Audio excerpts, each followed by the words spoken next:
A storehouse is being filled in heaven, larger than your barns have ever been built to hold. Right now, in this very moment, as these words land in you, what you have been calling still nothing was actually still growing larger than you would dare imagine. Not the small portion you had braced yourself to accept, not the cautious yield you had begun negotiating with me for in the back of your prayers, not the slim margin of a triumph the comparison voices were sizing up for you. A scale your own arms have not yet been built to carry. Stay close for a few minutes. Across the time it takes to finish what I'm about to say, allow me to walk you through why the quiet you have been reading as no harvest has always been the noise of a yield being built, too big for the bins you have been measuring it against. And allow me to set in your hand a single line carried in my word, a line that will hush, this very hour, the doubt that your share of triumph has not yet begun.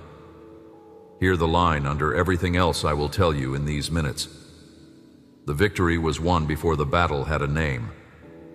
I see you. A bushel basket in the corner of your kitchen has been the basket you have been mentally weighing your future against, and you have decided in advance that what fits inside it is what determines what I am permitted to bring. A father who has been praying for the restoration of his family keeps one cautious eye on what he believes is realistic. A young woman has shrunk her dream down to whatever size she thinks will fit through the narrow door she keeps imagining her life is walking through. A small business owner stopped asking me for the larger contract because the smaller one had begun to seem like the responsible ceiling. A grandmother has been interceding for a grandson for years, and somewhere along that praying, she lowered the request from wholly restored to at least not lost, because the smaller version felt less embarrassing to keep repeating. 2 pews over, a widow has stopped naming what she really wants, because loneliness trained her to believe wanting big is a way of getting hurt twice. Across town, a man whose career stalled 3 seasons back has narrowed his prayer to anything at all, because that feels safer than naming the actual restoration he is hungry for.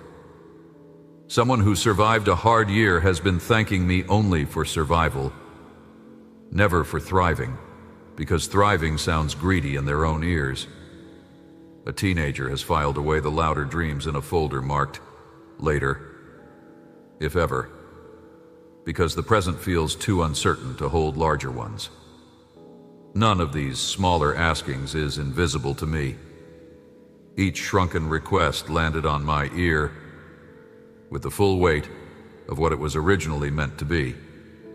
And I have been holding the original size in my hand on your behalf, while you have been settling for the trimmed one.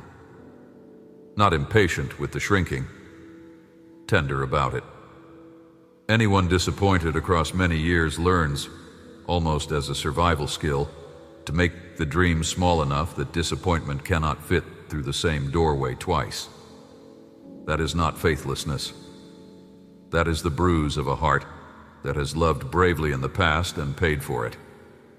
Scold the bruise? No.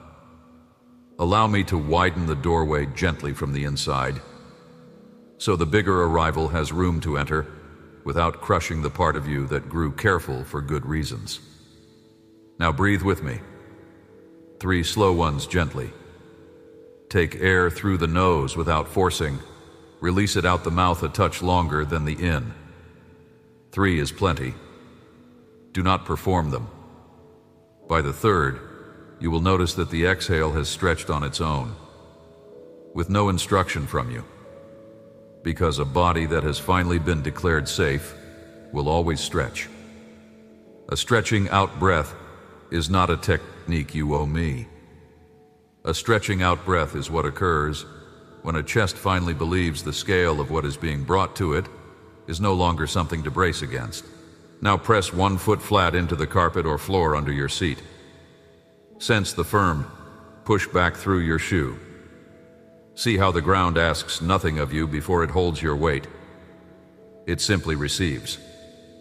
A receiving of that exact kind is happening underneath the size of a yield you have been afraid to hope for.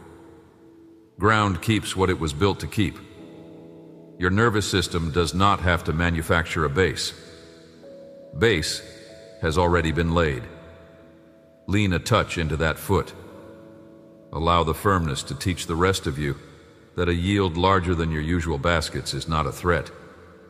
It is an arrival. Hear the line once more, this time louder inside the room of your chest. The victory was won before the battle had a name. Long before the first strategy meeting in your enemy's tent. Long before the first thought of opposition formed against the life I was raising you for. Long before the day you were born. A cross was already standing in the workshop of my intention. A verdict was already settled in the courtroom of my love. What you call your battles are mop-up operations across territory I have already deeded back to you under a name no opposition gets to overrule. Settle that fact inside your ribcage. Let it become heavier than the news of the week. Heavier than the reports you keep refreshing. Heavier than the comments people leave on the work you are doing for me in quiet rooms. Heavier than the silence of the people whose approval you were not granted.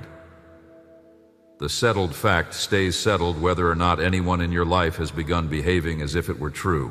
Shrinking your askings. That habit was not picked up on your own. Careful hands installed it across many seasons. You picked it up the first time a parent praised the modest dream and frowned at the large one. And a small filing system in your nervous system stored away the lesson that smallness is the price of approval. You picked it up in a place of worship where the prayers other people offered out loud sounded humble in a way yours suddenly sounded greedy by comparison, even though greed had nothing to do with what your heart was actually asking for. You picked it up the season a relationship ended after you had named a larger hope and discovered in the silence afterward that naming the larger hope had somehow felt to the other person like too much weight to live next to. You picked it up the year a boss took the credit for an idea that should have lifted you, and you concluded, almost without noticing, that visibility itself is a tax you cannot afford to pay again. None of those lessons came from me. Some of the mouths that taught them loved you in their own way and were forwarding what had been spoken over them by the prior generation. Other mouths borrowed the tone of my voice on purpose to keep you small enough to be useful to them.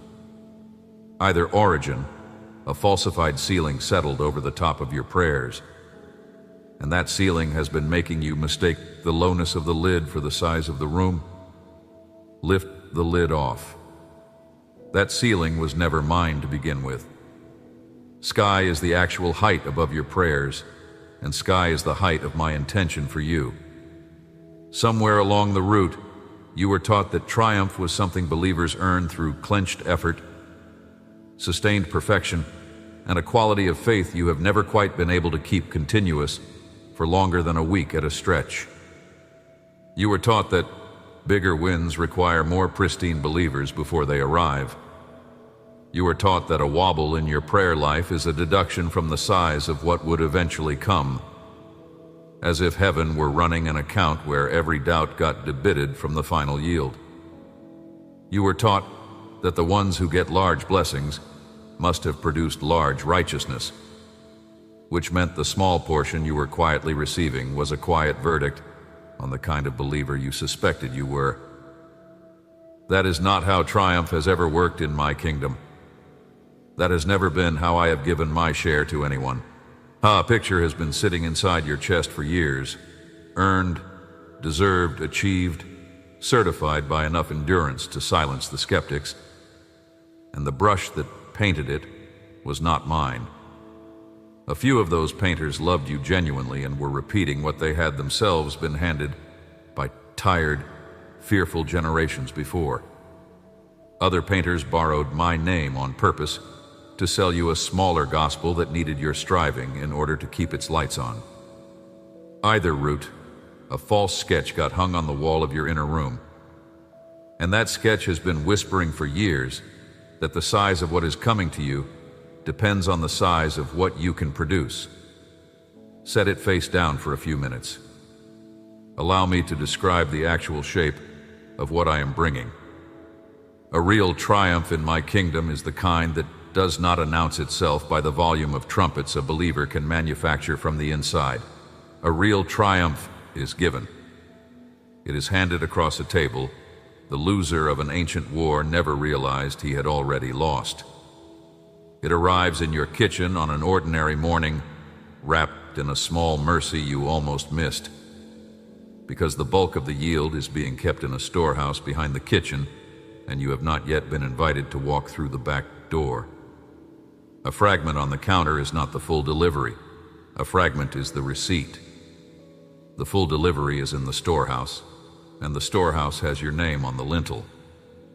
You have been measuring the size of the harvest by what shows up on your counter in any given week. That is the wrong instrument. What shows up on your counter is the daily ration. The daily ration is generous, but it is not the whole yield. The whole yield is much larger than your kitchen has the cabinets to hold, and the reason it has not all been delivered at once is not that I am holding back. It is that your interior structure is still being widened to receive a delivery whose scale would overwhelm the current rooms. Each season you walk through with me, I am quietly enlarging the rooms. What looks like a slow trickle on the counter is the side effect of a much larger pour. Being prepared upstream, hear how the next line came to be carried in my word. I had Paul tuck it inside the longest chapter ever penned about resurrection. A chapter delivered to a small church in a status-obsessed Greek city named Corinth, whose believers had begun comparing themselves anxiously to bigger apostles in louder cities. At the end of all that chapter's soaring teaching, he did not finish with his own accomplishments. He set down a single sentence about a win none of them had ever been required to earn. This is what I said through him. 1 Corinthians 15:57. But thanks be to God, who gives us the victory through our Lord Jesus Christ. Sit beside me inside this sentence. Do not race through it.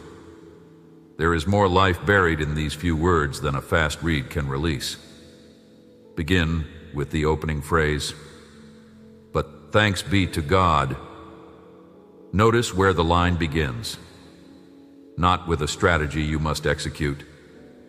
Not with a quality of faith you must summon. Not with a battlefield you must outfight. Thanks. Gratitude.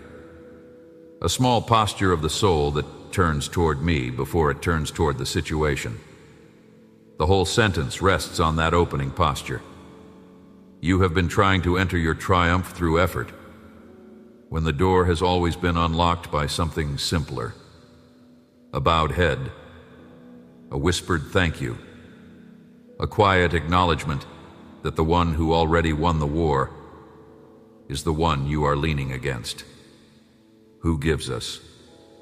Read it a second time. Gives. Not sells, not rents, not leases on condition of continuous performance. Gives. A gift moves one direction across a table, and the recipient is not required to perform anything to keep it from being repossessed. Triumph in my kingdom is given the way a father gives a son the family name. A son did not earn the name.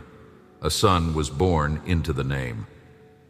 You were born into this triumph at the cross, and the gift is in your hand, whether your hand is currently strong or trembling. Us. Hear the small pronoun in the middle of the line. Not me, not them, not the spiritually advanced. Us. The whole household. The tired ones. The wobbly ones. Believers in Corinth who were comparing themselves to each other and feeling smaller for it. You in your chair, on whichever ordinary day this video has reached you. Us includes the whole room. There is no version of us that gets the smaller portion. There is only one portion, and it has been handed out to every member of the household in equal measure: the victory. Two small words that carry more weight than every battlefield report ever written. Not a victory, not partial victories, not a series of conditional wins you can lose by Friday. The victory. A single, decisive, settled, finished outcome of the only war that ultimately mattered. The war over whether sin would have the final word. The war over whether death would have the final say. The war over whether shame would be the loudest voice in your room. All three were ended on one afternoon, 2,000 years ago. The verdict was written in blood. It has not been overturned. It will not be overturned. Through our Lord Jesus Christ, here where the gift travels. Not through your willpower, not through your bank account, not through your perfect performance of a holiness you have never quite managed. Through Him. A conduit of the entire gift is the Son who stood in your place. You do not have to invent the conduit. The conduit is already running. Your job is not to build the pipe. Your job is to drink from the water already arriving through it. And here is the quiet detail many readers miss inside this sentence. Read the verb tense again. Who gives? Present. Ongoing, right now. Not gave and finished. Not will give, once you have proven yourself enough. Gives. The handing across is happening as these words reach you. It is in motion in the room you are sitting in, not a memory. Not a future event you are still waiting for. It is the daily handing across that has been arriving in fragments to your kitchen counter for years, with the full storehouse still waiting just behind the wall. There is another line I have written elsewhere in my word, through that same apostle in a different letter, about being more than conquerors through the one who has loved you. Hold that line alongside the sentence about gratitude. Your status was set in heaven before any fight was named on earth. A crown was already on the table before any chair was pulled out. The first word spoken over your life was victorious, and every contradicting voice since has been a smaller voice trying to drown out a louder one that simply will not stop speaking. Circle back for a breath to what I told you at the beginning of these words. I said, the quiet you have been reading as no harvest has always been the noise of a yield being built too big for the bins you have been measuring it against. Here is why. Because a yield that fit inside the basket you are currently holding would be a yield you could mistake for your own doing. A yield that overflows the basket, that breaks the rim, that requires a wheelbarrow, that asks the neighbors to come and help carry, is a yield no one in the room can mistake for anything other than mine. Your portion has not arrived in one tidy package because the package itself is being built larger than the rooms you have been trying to fit it into. The package is on its way. Your rooms are being widened, so the package does not have to be trimmed to enter. When this message is reaching a place inside you that had stopped asking big, drop one word into the comments, victory. Let it sit there as a small flag staked into the ground of a soul that has finally stopped negotiating me down to the size of its old disappointments. Above this video, you will find 7 brief letters held in the pinned space. One to greet each of your coming 7 mornings, dropped into your inbox the moment a small yes opens the door. Receive them. So here is something small you can take with you through the days ahead. Whenever the comparison voice arrives to shrink the size of your asking, and it will because that voice has been your roommate for years, pause and put one quiet question to it before doing anything else. What if the basket I have been using to measure my yield was never the right basket? That is the whole exercise, not a doctrine. A simple recalibration of the instrument you have been using to size your own life. One layer under that question, when you have room for it. After the asking, refuse the urge to immediately trim the dream back down to whatever felt comfortable an hour ago. Sit with the bigger possibility for one extra breath. Most of you will rush past the relief because relief on that scale is unfamiliar territory. Linger in the unfamiliar territory. Allow your shoulders to sense that my storehouse is larger than your kitchen. Allow your jaw to ease around the chance that what I have stored up for you matches the size of my love, not the size of your old disappointments. A gentler layer under that, more like a small bow than an instruction. Whenever you notice a fragment arriving on the counter, an unexpected kindness, a quiet door that opened, a problem that loosened with no effort from you, a season that tilted slightly toward you, do not write it off as luck. Whisper this back to me in whichever voice you can manage. This is the receipt, not the delivery. That single phrase is a whole posture. It trains your eye to read small mercies as previews of a much bigger arrival, instead of consuming the fragment as if it were the whole meal. Most of my deliveries arrive in receipts first. The full meal comes after the receipt has been honored. Try this once, and very little inside you may seem to budge. Try it 10 times, and the comparison voice may still feel intact. A nervous system trained for years to shrink does not relax in an afternoon. By the 30th round, however, watch for a small change. The comparison will arrive less sharply, and relief from the larger possibility will sit longer in your chest before being swept away. By the 50th round, catch yourself naming a request out loud at its original size, without first trimming it down to what feels socially acceptable. By the 100th round, glance at the inside of you and discover that you have begun asking me for the actual shape of what your heart wants, without the apology you used to staple to the front of every prayer. If a parent listening here has been quietly praying for a wayward child, but lowered the request down to, at least, let them stay alive, hear me. You do not have to keep the smaller version. Restore the original. The original was wholly restored, and the original is what I have already been working on in rooms of that child's life you cannot see. Lift the lid off the smaller prayer. Let the bigger one come out of hiding. A lifted lid does not require you to feel certain. A lifted lid only requires you to stop holding the lid down. Should your career have stalled long enough that you began trimming your professional dream down to what feels responsible, hear this. Responsibility is not a synonym for smallness. Work I have prepared for you fits the actual shape of who you are, not the trimmed shape your fear has been carving you into. Restore the original size of the work prayer. Allow me to bring the full version. The full version may take a route through doors you have not yet noticed, are doors at all. Suppose you are a widow, or a single one, whose hope of being loved has been quietly downgraded to, at least not alone forever. Hear this also.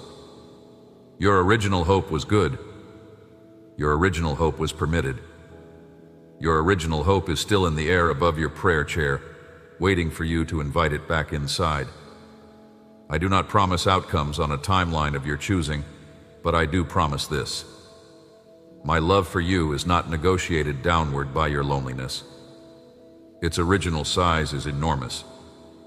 When anyone hearing this is in a body that has been ill for a long stretch, and you trim the healing prayer down to just less pain, because asking for full healing felt like setting yourself up to be wounded by hope again, hear me carefully.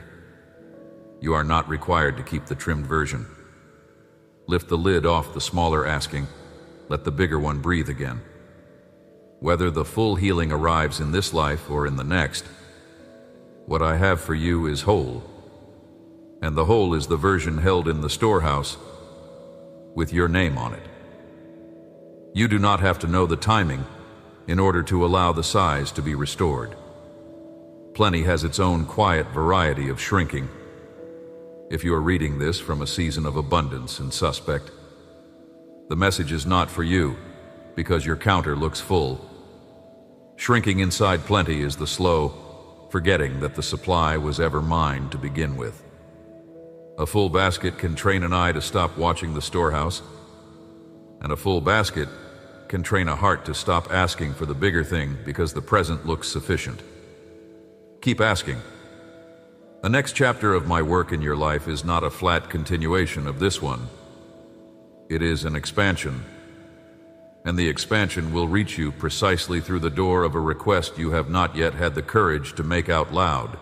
Should you be in a season that looks like grief, a relationship that ended, a friend who walked away, a dream that broke in your hands while you were carrying it, hear this gently. Grief is not the cancellation of the triumph I am building. Grief is the soil where what comes next has always grown best. My most generous restorations across the long history of my people have begun in rooms that looked, from outside, like rooms of loss. Do not let grief negotiate down the size of what I am bringing after it. Sorrow is honest about the cost of love. Sorrow does not, however, get to write the next chapter. That pen belongs to me, and the chapter I am writing is much larger than the loss you are inside of. Hold the loss honestly. Hold it without flinching. Hold it without pretending it is smaller than it is. And then, when you have held it long enough, allow me to bring the next thing in beside it. The next thing will not erase what was lost. The next thing will arrive as company, not replacement. The next thing is being assembled in rooms you cannot see, and it is being assembled at the size of my love for you, not at the size of your grief. There is a small picture from my word worth setting beside you here. An ancient siege. A starving city. 4 desperate men at a city gate decide death in the enemy camp could not be worse than death where they sit. They walk. They arrive. The camp is empty. A noise in the night had been mistaken by their enemy for an approaching army, and they had fled, leaving tents full of silver, food, everything an exhausted city had needed for weeks. The win was already finished in the dark before any of the 4 ever began walking. That picture is the shape of what is unfolding in your own life right now. A camp has already been emptied. A siege has already been broken by a noise in the dark you could not hear. Your part is simply walking toward what has already been finished. An enemy you keep bracing against has heard a sound you have not heard yet. The sound of a name no opposition has ever been able to stand inside the room of. A retreat is already underway in places you cannot see. A storehouse is already filling with what you assumed was the enemy's. Walk forward. The tents are full. What was won before you ever started the walk. Take that line into the lining of your ordinary days. Tuck it inside the way someone leaves a true sentence on the doorframe on the way out. Speak it under your breath at a red light. Hum it at the kitchen counter when the comparison voice begins sizing you against the neighbor's basket. Repeat it at the doorway of the office where your boss has not yet noticed what I am doing in you.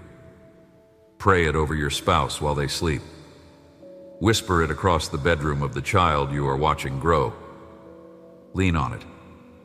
Not a slogan. A deed of ownership. A triumph you did not earn. A triumph you cannot lose. That triumph was settled in your favor long before any opposition learned your name. Settled. Sealed. Yours. Amen. If today's words reached a place that had stopped asking for the larger version, 7 brief letters wait inside the pinned space below. 1 to greet each of your next 7 mornings, dropped into your inbox the moment a quiet yes opens the door. Receive them. Forward this video to someone whose basket has gotten too small for the asking they were born to do. Tap subscribe so the next word reaches your feed before the comparison voice does. This was never a road any believer was meant to walk into alone.